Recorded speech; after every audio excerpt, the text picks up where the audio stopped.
So imagine for a second that your non-nerd friends have finally agreed to roll dice with you, but you've got zero time to prep and they really don't want to spend hours learning rules. So you need something fast, easy, and fun. A game where character creation takes minutes and you're rolling dice before they lose interest. Enter Grit Fantasy RPG, a rules-light system designed for one-shots and short campaigns and even conventions, where the D12 finally gets the love that it deserves and the GM can run this game with minimal prep.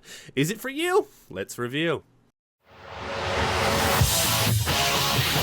Hi, hello, I'm Turk, and welcome back to the Grouchcast, where we do all kinds of nerdy TTRPG things, but today, we're helping you decide if Grit Fantasy RPG is for you, or if you should feed it to an ancient eldritch beast, watch it choke, vomit it up, and then use the cursed remains as toilet paper for your next campaign.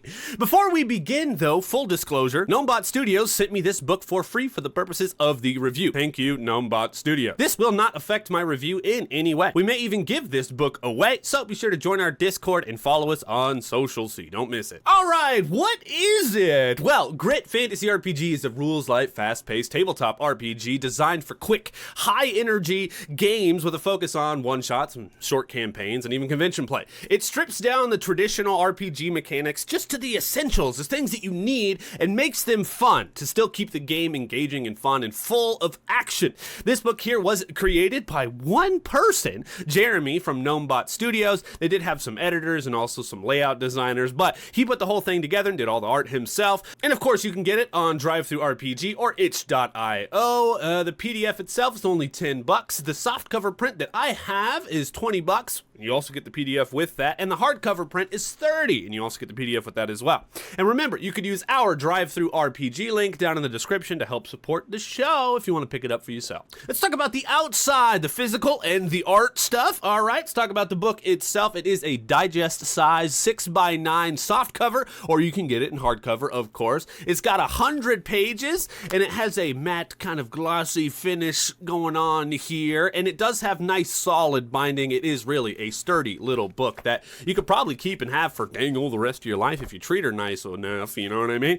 It is compact, easy to carry, and perfect for tossing into your GM kit or your backpack, just in case any of your friends decide that they want to roll some dice. It does have well-organized layouts for references and quick stuff during gameplay. You know how much of a sucker I am for quick references and good layouts, and this has it, all right? Now, let's talk about the art in this thing a little bit, okay? The art in this is so cool! My guy Jeremy has a real talent for monster design and creature design. It just hits that nostalgic sweet spot for me. It's like that 90s punk Rat Fink kind of grungy skater vibe that I just absolutely love, all right? I know that art is subjective, but this for me hits home. And in every single mark, this is it right here for me. All right, the monsters look unique and wild, and they're not just shitty reskinned D&D creatures. They're actually like remade from the ground up, right from his imagination, and I love it because it's so different. It brings this unique feel to everything.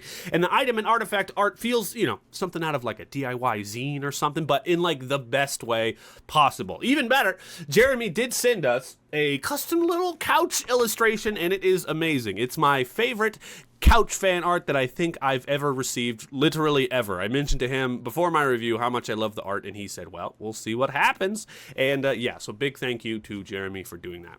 A+ on the visual style, okay? Especially if you like punk rock, horror comics, and weird fantasy art, this will be your jam, all right? There's a bunch of really cool monsters in here like this guy. Or even looking like this guy, all right? And this guy right here, I think the zombie shroom guy has to be like my favorite guy. But it's so hard to choose because the frog's really cool and the snake's cool. The Minotaur art was like, what happened? That's so cool. The art is amazing in this. All right, but now we're moving on to the inside, the rules and the gameplay. How does it work? What's going on? Right, so throw away your D20s because this bad boy uses a D12 for everything, which I really like because it gives kind of like a 1 out of 12 chance instead of, you know, a 1 out of 10 chance. I like the idea of that a lot, just to hit where you're trying to get. There are 2 types of rolls when it comes to making any kind of checks in the system. You've got your standard static rolls where you beat a target number that the course is set by the GM, and this book does provide a nice little handy guide to help you pick what's what. Now, there are also opposed rolls where you beat the opposing roll of another player or of an enemy. And that's it. Those are the two different kinds of rules that you got to worry about when it comes to rolling dice. Of course, this system includes the same 5 stats you see in everything, just flavored different word-wise. You've got might, which is strength. You've got prowess, which is like dexterity. You've got valor, which is like courage or force of personality. You've got insight, which is intelligence. And of course, you've got command, which is like charisma, leadership, strategy, etc. Now we're going to talk about your focus die. This is D20, not a D12. We're going to talk about your focus die, okay? It's your secret weapon when it comes to this book.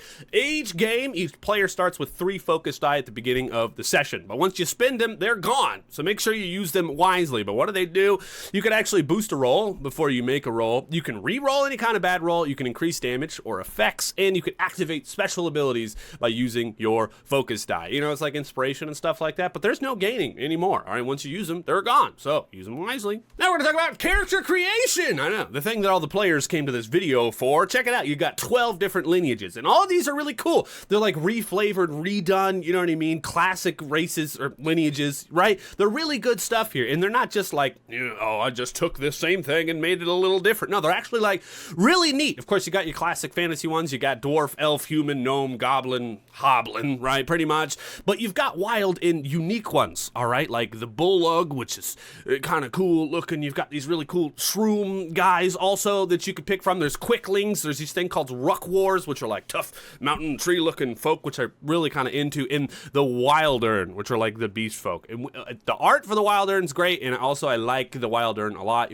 All right, and then we're keeping it simple. It's point buy, no random rolls. There's no traditional classes either. All right, your character is shaped by their items and their, like abilities and stuff that you kind of pick with. You start with 1 unique item in 4 gears, and you can max out an inventory at 10, all right? And the fun thing about this is that you can only have a maximum of 10 grit, which in this game is HP. So make sure to keep your grit high, but you only have a maximum of 10, all right? So it keeps all the high stakes combat going, all right? And there is a quick build option. If you want to just get going, you can make a character in less than like 5 minutes. You're like, I picked this one, you're good to go, all right? You're playing in minutes in this game, not hours, minutes. Pull the book out, do the thing. Honestly, when you talk about character creation, I don't know if you've ever seen the show, Everybody Dies, Faster, Purple Worm, Kill. I feel like this would be a perfect system for them, honestly. It's just like, everyone's good to go. It reminds me of like, you build a character, you've only got 10 HP, and it's like, everyone is like a normal person, so like, you can't just run out and start like slaying and killing all these crazy-ass dragons immediately. Like, you've got to work up to it. You've got to plan, you've got to be smart, because you're just a guy, you know what I mean?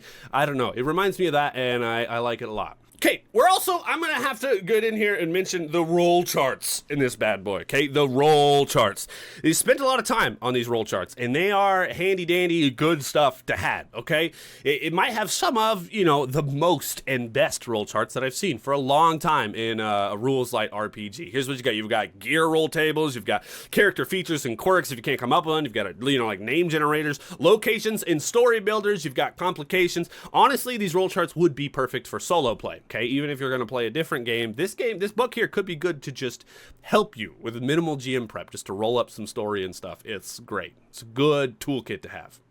And usually I'm a little bit harsh on the loot tables when it comes to books. Usually I am, but this one has it, It's got all different kinds of loot tables. You can mix and match them with the random magical effects and stuff like that. I mean, he's really kind of nailed it in this. You don't need anything else with this book. Really, if you're doing a one-shot and you have this one book with you, you'll be just fine.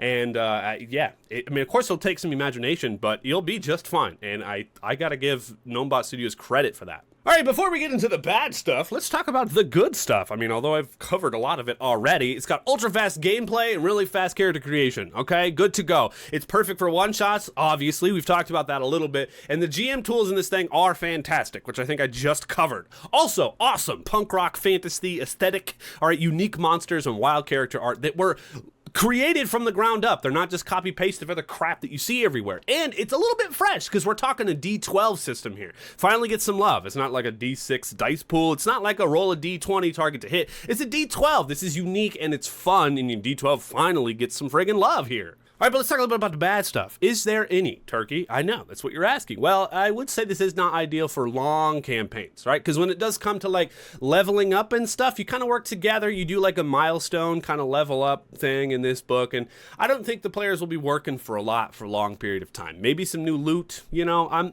I mean, 3 sessions and then you're creating new characters for sure. All right, it's not ideal for long stuff, but quick, fast, good stuff, yes. All right. And yeah, again, there's no real like leveling system. Progression is handled through GM choices. So that's, you know, it could be bad for you. And I think some players like to be traditional spellcasters, and this book does not have traditional spellcasters. The magic is a little bit limited because it comes with your items, all right? So you got to remember that. I think the item magic system makes everything smooth and easy, all right? Because you know what magic you can cast. You don't got to look through some crazy big old long spell book, but some people like that. Some people like to have a big old list that they can grit down in and do all the stuff and thingies, okay? So that could be a bad thing for somebody. But here's the question we're all here asking for. Is this book for you? You already know the answer if you watch this whole video, but what I would say is if you want a rules-like game to get playing in minutes, yes. If you like one-shots and quick stuff, if you're a GM looking for something fast to play with different people randomly, like a convention or a con or something, if you like punk rock monster art, yes. But no, if this book is not for you if you're looking for a long-term, in-depth campaign system, okay? I would also say yes if you're a solo player looking to do some solo stuff, because this is really, it could be really, really good for a solo fantasy RPG, okay? Speaking of that, I might keep a lookout on the channel because I might do a solo one-shot of this book, so keep an eye on it. All right, final verdicts. Grit is a must-have RPG for all fans of fast and easy-to-run games that don't sacrifice fun or depth, okay? And if you want to know more about Grit, hopefully very soon I will be interviewing Jeremy about his upcoming Grit Galaxies book that he's working on. It's going to be sci-fi instead of fantasy. Could be really, really cool, so keep an eye out for that. If it's already out, there'll be a card and a link down in the description. Now, make sure to follow us on socials and Discord if you might want to get this bad boy for yourself. Did I miss anything? Have you played this book before? What are your thoughts on it? Make sure to put them down in the comments so our fellow nerds can read the comments and stay informed, because this was all about letting each other know what the new hot stuff is and what we should play and what we shouldn't play. My friends, thank you so much for watching. Big shout out to Gnomebot Studios. I hope you enjoyed the video. And until next time, my friends, take a seat on the couch and roll initiative.